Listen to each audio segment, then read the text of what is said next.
Hello everyone, welcome और welcome back to my channel. So ये video होने वाली है अबाउट 2 टॉपिक्स। सबसे पहला जो ये एसएससी ने रिक्वेस्ट फॉर प्रपोजल किया है बेसिकली नए वेंडर के लिए, जिसमें चांसेस पूरे ये हैं। अभी तक इन्होंने एक नोटिस दिया था बट अभी इन्होंने रिक्वेस्ट फॉर प्रपोजल कर दिया। दैट मीन्स कि ये अब एडिक्यूटी को मतलब फाइनली हटाना चाहते हैं और नया वेंडर लाना चाहते हैं। और ये क्यों कर रहे हैं, आज के दिन ही इनका ये सब क्यों आया, इस सब के बारे में हम इस वीडियो में डिस्कस करेंगे। सबसे पहले अभी रिसेंट पेपर में आपने देखा कि एमटीएस का पेपर हुआ था, जिसमें ओवरऑल मतलब जो सेशन 2 के मार्क्स थे वो ओवरऑल 150 मार्क्स का पूरा पेपर था। और जिसमें आप देख सकते होगे, अगर आपने देखा होगा पीडीएफ रैंक मित्रा का, तो उसमें 38 स्टूडेंट्स के तो फुल मार्क्स आए थे। कैटेगरी आप देख सकते हो। बट अगर ऐसे पेपर में आपके 135 भी आते हैं मार्क्स, तो 135 या प्लस 135 मार्क्स इज़ बहुत डिफ़िकल्ट है, बिकॉज़ नॉर्मलाइजेशन के बाद आपके इतने मार्क्स होते हैं। तो आप देख सकते हो 800 प्लस बच्चों के इतने ज़्यादा मार्क्स आए हैं।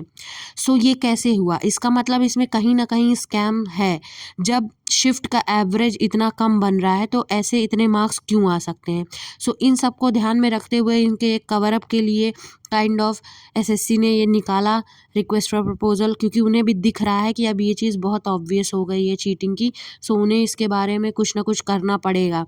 इसमें इन्होंने बोला है कि वो एक वेंडर चेंज करने की प्रैक्टिस कर रहे हैं, जिसमें उन्होंने कई फेजेस में डिवाइड करने को बोला है इस चीज़ को, कि 3 महीने में पहले वो नॉलेज ट्रांसफ़र करेंगे। नॉलेज ट्रांसफ़र मतलब एडिक्यूटी जो है वो अगले वेंडर को बताएगी कि कैसे वो एग्ज़ाम कंडक्ट करते हैं, कैसे एग्ज़ाम्स नहीं कंडक्ट करते हैं।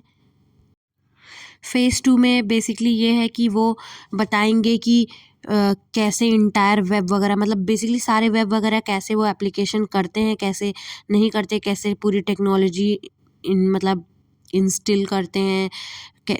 सारी बेसिकली ये तीनों फेज़ में वो प्रोसेसेस बताएंगे। तो ये फेज़ इतनी आसानी से तो इतनी जल्दी कवर नहीं होने वाला है। अभी तक आपने मतलब जितना भी है ये समझ लिया होगा कि ये वेंडर चेंज की खोज में है। तो अब हमें क्या करना चाहिए? क्या हमें एडिक्यूटी के हिसाब से नहीं पढ़ना चाहिए या टीसीएस के हिसाब से पढ़ना चाहिए? क्या कैसे करना चाहिए? अगर आप इस डाउट को लेके इस वीडियो को मतलब आपने ओपन किया है, तो इसका एक यही सॉल्यूशन है कि जैसे आप पढ़ रहे थे वैसे ही पढ़ो। कोशिश करो टीसीएस के भी क्वेश्चन को इन्वॉल्व करो एंड एडिक्यूटी के भी क्वेश्चंस को इन्वॉल्व करो, दोनों को सॉल्व करो। बिकॉज़ हमें नहीं पता है कि कब क्या होने वाला है। और जिस हिसाब के चांसेस हैं, अगर नया वेंडर आया तो ऑलरेडी आपको बहुत ज़्यादा टाइम मिल जाएगा। पेपर डिले होगा तो आपको बहुत ज़्यादा टाइम मिल जाएगा। एंड अगर नया वेंडर नहीं आया तो हो सकता है एसएससी इस बार ये वाले एग्ज़ाम्स जो है वो कोशिश करे कंडक्ट कराने की, कि एडिक्यूटी से करा ले एंड देन नेक्स्ट जो है 2027 2028 के कैलेंडर से वो नया वेंडर लेके आए। ये हो सकता है कि अभी के चीज़ों को शांत करने के लिए, अभी जो इनकी पकड़ी गई चोरी उसको शांत करने के लिए इन्होंने ये सारे मूव्स किए हों, और ये इम्प्लीमेंटेशन थोड़े बाद में हो, बट अभी बच्चों को शांत करने के लिए इन्होंने ये चीज़ की हो। हमें क्या करना है? हमें चुपचाप अपनी पढ़ाई करनी है एज़ इट इज़, जैसे हम कर रहे थे पहले, अभी भी हमें ये करना है। आई नो ये थोड़ा डिसहार्टनिंग होता है, क्योंकि जब आप किसी एग्ज़ाम्स के लिए अपना पूरा 100% देते हो और बाद में आपको ये सारी चीज़ें सुनने को मिलती हैं, तो दे आर डिसहार्टनिंग। बट हमें अपनी पढ़ाई नहीं छोड़नी है।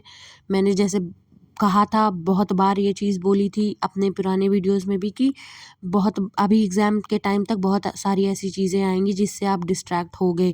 होली, दिवाली जो भी मतलब फेस्टिवल्स वगैरह तो एक अलग चीज़ है, बट एसएससी खुद भी ऐसे कुछ ना कुछ काम करते रहता है जिससे आपको डिस्ट्रैक्शन होगा ही होगा।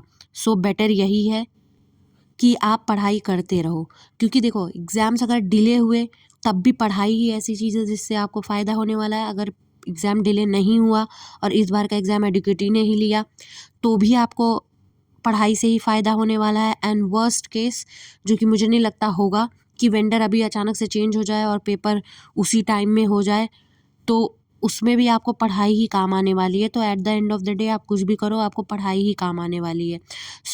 इन सारी चीज़ों से, डिस्ट्रैक्शन से अपने आप को हटा लो। चाहे आप बिगिनर हो चाहे रिपीटर हो, तो ऑब्वियसली आपको नहीं फ़र्क पड़ेगा इन चीज़ से।